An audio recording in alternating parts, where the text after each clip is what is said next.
I aged out of foster care with a trash bag and $40. I built a life anyway. I found this thread the way I find most things that have helped me.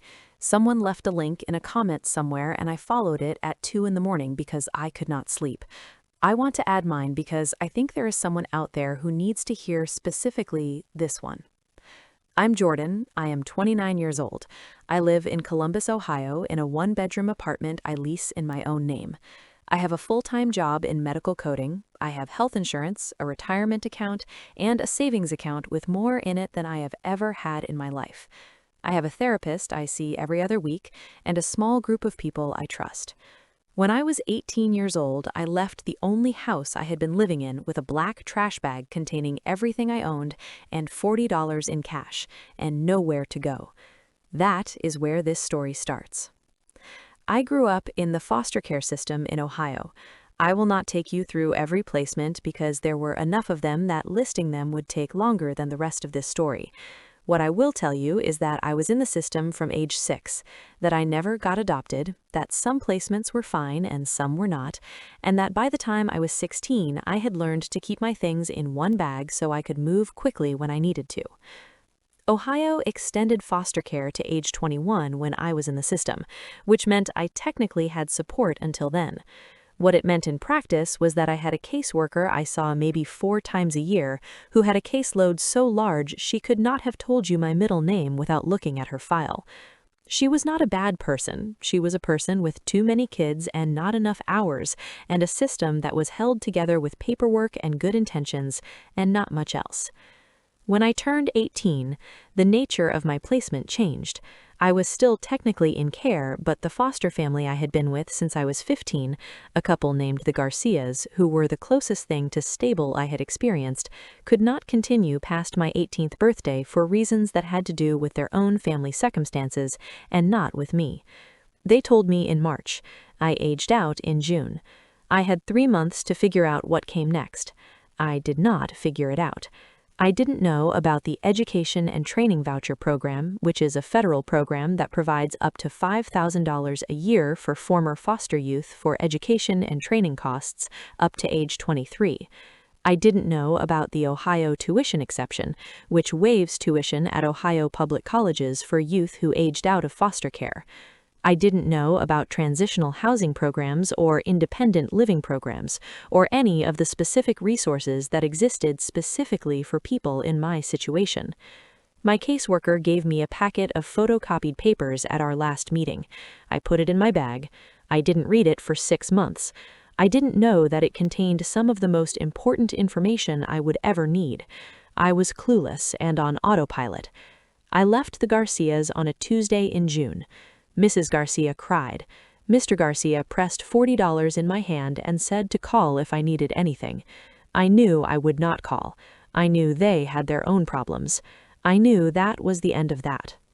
I took a bus to Columbus.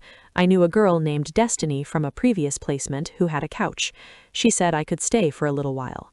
A little while turned into 4 months of rotating between Destiny's couch, a girl named Amber's floor, a church shelter that had a 30-day limit, and twice sleeping in a 24-hour laundromat because it was warm and nobody bothered me if I kept feeding the machines. Honestly, I wasn't okay. I was frightened constantly in a way that becomes your baseline when you do not know where you are sleeping next week. I made decisions I would not make now. I stayed in situations longer than I should have because leaving meant having nowhere to go. I ate badly, slept badly, and spent most of my energy on the immediate problem of today, which left nothing for the larger problem of the future. I worked at a fast food restaurant, a dollar store. I worked a brief warehouse job that ended when the temp contract ran out. I saved almost nothing because there was almost nothing to save after I paid for the bus pass and the food and the occasional week in a budget motel when I could not find a floor. I was 19 when things got slightly less bad. Slightly.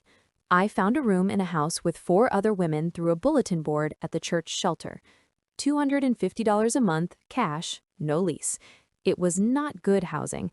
The house had problems I will not go into. But it was a door that locked and a bed and an address I could write on a form. Having an address changed things, small things at first. I could apply for jobs that required an address. I could open a bank account. And I could get a library card. I started going to the library, not because I had a plan, because it was free and warm and quiet and had computers I could use, and I did not have to buy anything to stay there. The librarian at the Columbus Metropolitan Library branch near me never once made me feel like I did not belong there, pointed me toward the job resources section one afternoon when he saw me staring at the employment board. He also mentioned, almost as an aside after learning I was a former foster child, that the library had a program for young adults who had aged out of foster care, free workshops, job application help, connection to local resources. I went to the first workshop because I had nothing else to do that Tuesday. That workshop changed my life. Not dramatically, not immediately, but it was the first room I had ever been in where someone handed me a document specifically designed for people in my situation and said, "These are things you are entitled to that you may not know about." I sat in that room and I read the Education and Training Voucher information for the first time. I read about the Ohio tuition exception. I read about transitional housing programs I had not known existed 6 months earlier when I needed them most. I felt a specific kind of anger that I have learned to sit with since then. The anger of finding out the door was there the whole time and no one told you, that you were too thick-headed to go look and too ignorant to know you should. I let myself feel it for about a day, then I started making a list. The first thing on the list was housing. I applied for a transitional housing program through a nonprofit in Columbus called Huckleberry House that served young adults who had aged out of care. I was on a waiting list for 2 months. I got in. I had a room that was mine, a kitchen I shared with 4 other residents, case management support, and staff who actually had time to talk to me.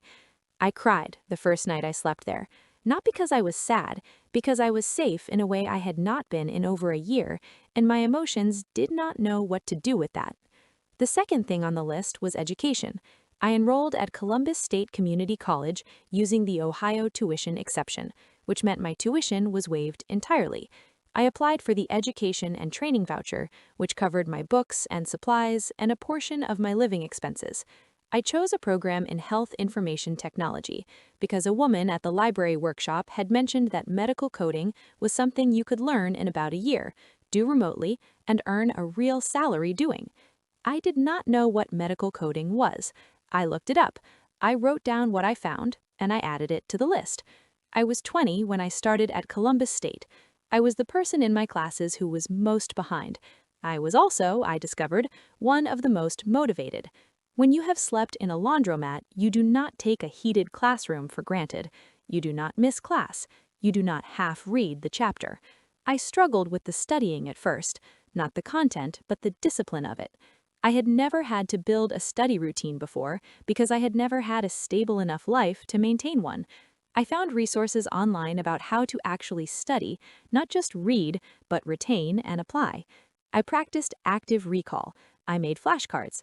I formed a study group with 2 other women in my program, a woman named Priscilla who became a genuine friend, and we kept each other accountable in a way I had never experienced before. My case manager at the transitional housing program, a woman named Miss Anita, was one of the most practical people I have ever met. She did not have time for vague encouragement. She sat with me every 2 weeks and asked specific questions. What is the next step? What is blocking it? What do we do about the block? She treated every obstacle like a problem to be solved rather than a reason to slow down. I got my Associate of Applied Science in Health Information Technology at 22. I sat for the Registered Health Information Technician exam, the RHIT, and passed on my first attempt. I want to tell you what that felt like, but I'm not sure I have the words for it. I had never finished anything that took that long before. I had never had proof, a credential with my name on it, that I had built something. I sat in my car in the testing center parking lot for about 20 minutes. I was not crying exactly. I was just sitting with it. I got my first real job at 22, a remote medical coding position with a healthcare company based in Cincinnati. Starting salary $44,000, health insurance, a retirement account with an employer match, paid time off. I had never had paid time off before. I did not know what to do with it at first. I moved out of transitional housing into my own apartment. I paid my own deposit. I signed my own lease. I bought a secondhand couch and a kitchen table from a thrift store, and I put them in my living room, and I sat on the floor and looked at them for a long time. This wasn't housing. This wasn't someone else's house. This was my house, my home. I found the work was detailed and required precision, and I was good at it. Medical coding means translating clinical documentation into standardized codes used for billing and records. It requires you to read carefully, think systematically, and catch things that do not add up. I had been reading carefully and catching things that did not add up my entire life. I had just never been paid for it. I earned my Certified Professional Coder credential, the CPC, at 24. That opened more doors. I was promoted to Senior Coder at 25. My salary was $61,000. I also started doing something I had never done in my life. I started saving money. Not just having it temporarily before it went somewhere necessary, actually accumulating it. An emergency fund first, then a retirement contribution, then a savings account with a goal attached to it. The goal was a year of expenses, fully funded, so that whatever happened, I had a year to figure it out. I hit that goal at 28. I sat with my laptop open, looking at the number for a long time. I thought about the laundromat. I thought about Destiny's couch. I thought about the $40 in my hand outside the Garcia's house on a Tuesday in June. I thought about the librarian and his cardigan and the almost aside that changed the direction of everything. I thought about Miss Anita and her specific questions and her absolute refusal to let an obstacle be a reason to stop. I am 29 now. I work remotely. I make $71,000 a year. I have a therapist and a savings account and a lease in my own name and a small group of people who know the real version of my story and are still here. I just broke up with someone I was dating. I'm all right. I just got a puppy that keeps me up all night. I'm happy and safe. I do not have a family in the traditional sense. I've never had that. I have something else instead. People I chose and who chose me back. That took longer than building the career did, and I think it is worth more. I want to say something to anyone who is in the system right now, or who aged out and is in that first terrible year of figuring out what comes next. The resources exist. They are real. They are specifically for you. Most people do not know about them because nobody tells you, and the packet they hand you on the way out the door is easy to lose or ignore when you are focused on surviving today. The Education and Training Voucher program provides up to $5,000 a year for education and training for former foster youth up to age 23 in most states and up to age 26 in some. You can find information at the Child Welfare Information Gateway at childwelfare.gov. If you are in Ohio, the tuition exception waives tuition at state colleges and universities for youth who aged out of care. Other states have similar programs. Look up what your state offers. Find your local library, find the Young Adult Services librarian, and tell them you aged out of foster care, and you need to know what resources exist. A good librarian is one of the most useful people you will ever meet, and it costs nothing to ask. If you are looking for a fast path to a stable remote career, health information technology and medical coding is real, and it is achievable in about a year, and it pays a living wage from the start. Columbus State, Cincinnati State, and most community colleges in Ohio offer the program. The tuition exception may cover it entirely. You are not behind. You are starting from where you are. That is the only place anyone ever starts from. Write down the questions. Find the answers. Take the next step. It is possible. I am the proof of that.